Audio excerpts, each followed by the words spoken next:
Welcome back to my channel. You were always a good man, the angel said to him.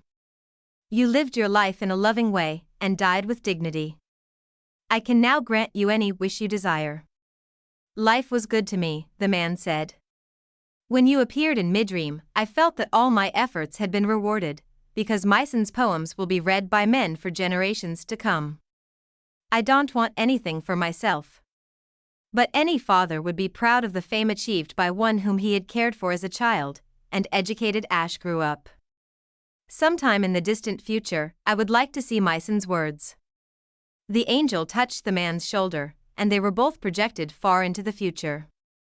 They were in an immense setting, surrounded by thousands of people speaking a strange language. The man wept with happiness. I knew that my son's poems were immortal, he said to the angel through his tears.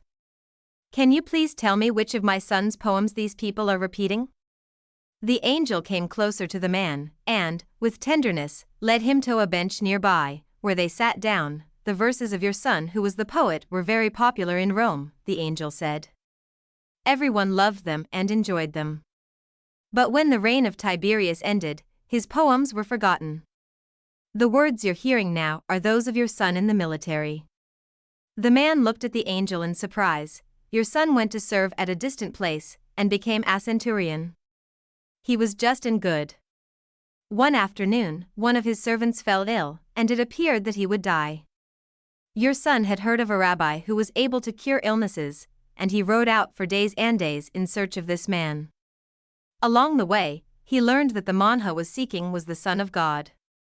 He met others who had been cured by him, and they instructed your son in the man's teachings, and so, despite the fact that he was a Roman centurion, he converted to their faith.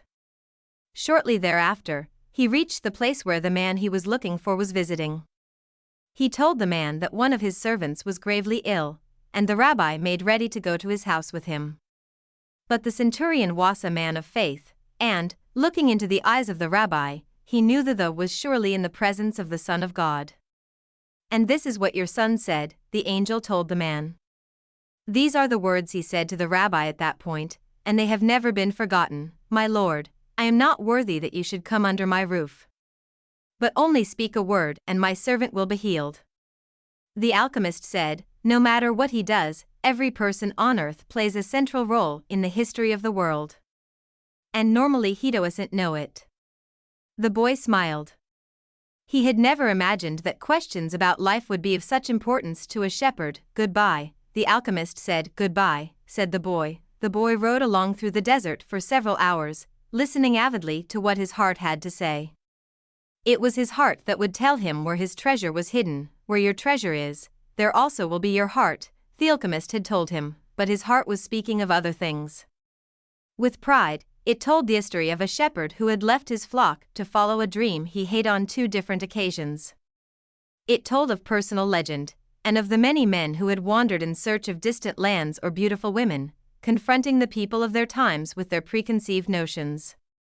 It spoke of journeys, discoveries, books, and change. As he was about to climb yet another dune, his heart whispered, be aware of the place where you are brought to tears. That's where I am, and that's where your treasure is. The boy climbed the dune slowly. A full moon rose again in the starry sky. It had been a month since he had set forth from the oasis. The moonlight cast shadows through the dunes, creating the appearance of a rolling sea. It reminded the boy of the day when that horse had reared in the desert, and he had come to know the alchemist. And the moon fell on the desert's silence, and on a man's journey in search of treasure. When he reached the top of the dune, his heart leapt. There, illuminated by the light of the moon and the brightness of the desert, stood the solemn and majestic pyramids of Egypt. The boy fell to his knees and wept. He thanked God for making him believe in his personal legend, and for leading him to meet Aching, a merchant, an Englishman, and an alchemist. And above all for his having met a woman of the desert who had told him that love would never keep a man from his personal legend. He wanted to. He could now return to the oasis, go back to Fatima, and live his life as a simple shepherd. After all, the alchemist continued to live in the desert, even though he understood the language of the world, and knew how to transform lead into gold, didn't need to demonstrate his science and art to anyone. Theboe told himself that, on the way toward realizing his own personal legend, He had learned all he needed to know, and had experienced everything he might have dreamed of, but here he was, at the point of finding his treasure, and he reminded himself that no project is completed until its objective has been achieved. The boy looked at the sands around him and saw that, where his tears had fallen, a scarab beetle was scuttling through the sand. During his time in the desert, he had learned that in Egypt, the scarab beetles are a symbol of God, another omen. The boy began to dig into the dune. As he did so, he thought of what the crystal merchant had once said, that anyone could build a pyramid in his backyard. The boy could see now that he couldn't do so if he placed stone upon stone for the rest of his life. Throughout the night, the boy dug at the place he had chosen, but found nothing. He felt weighted down by the centuries of time since the pyramids had been built. But he didn't stop. He struggled to continue digging as he fought the wind, which often blew the sand back into the excavation. His hands were abraded and exhausted, but he listened to his heart. It had told him to dig where his tears fell. As he was attempting to pull out the rocks he encountered, he heard footsteps. Several figures approached him. Their backs were to the moonlight, and the boy could see neither their eyes nor their faces. "What are you doing here?" one of the figures demanded. Because he was terrified, the boy didn't answer. He had found where his treasure was, and was frightened at what might happen. "We're refugees from the tribal wars, and we need money," the other figure said. "What are you hiding there?" "I'm not hiding anything," the boy answered, but one of them seized the boy and yanked him back out of the hole.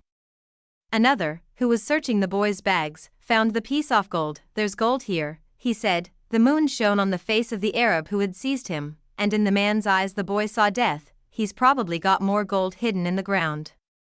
They made the boy continue digging, but he found nothing. As the sun rose, the men began to beat the boy. He was bruised and bleeding, his clothing was torn to shreds, and he felt that death was near. "What good is money to you if you're going to die?" "It's not often that money can save someone's life," the alchemist had said. Finally, the boy screamed at the men, "I'm digging for treasure."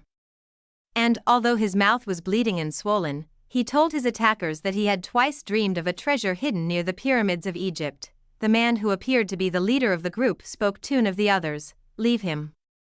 He doesn't have anything else. He must have stolen this gold." The boy fell to the sand, nearly unconscious. The leader shook him and said, "We're leaving." But before they left, he came back to the boy and said, "You're not going to die. You'll live, and you'll learn that a man shouldn't be so stupid." 2 years ago, right here on this spot, I had a recurrent dream, too. I dreamed that I should travel to the fields of Spain and look for a ruined church where shepherds and their sheep slept. In me dream, there was a sycamore growing out of the ruins of the sacristy, and I was told that, if I dug at the roots of the sycamore, I would find a hidden treasure. But I'm not so stupid as to cross an entire desert just because of a recurrent dream. And they disappeared. The boy stood up shakily and looked once more at the pyramids. They seemed to laugh at him, and he laughed back, his heart bursting with joy, because now he knew where his treasure was.